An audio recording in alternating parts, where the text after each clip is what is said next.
ఈ 2 కొమ్మల్ని నాటుకుందాము.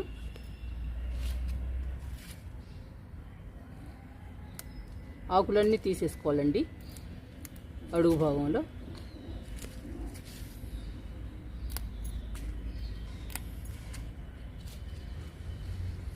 ఇలా ఆకులు తీసేసుకొని నాటుకోవాలి. 2 క్రాస్గానే కట్ చేశానండి.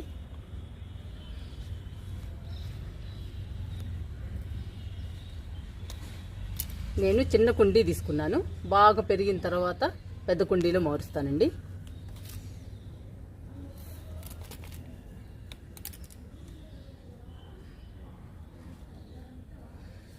అలోవెరాలో డిప్ చేయనక్కర్లేదు, దాల్చిన చెక్కలో డిప్ చేయనక్కర్లేదు, ఏ పొడిలో డిప్ చేయనక్కర్లేదండి. ఈ మొక్కల్ని డైరెక్ట్గా నాటుకోవచ్చు. నాటుకున్న 10-15 రోజులకే మొక్కలు తయారైపోతాయి. ఈజీ ప్రాపగేషన్, ఈజీ మెయింటెనెన్స్ అండి ఈ మొక్కలు.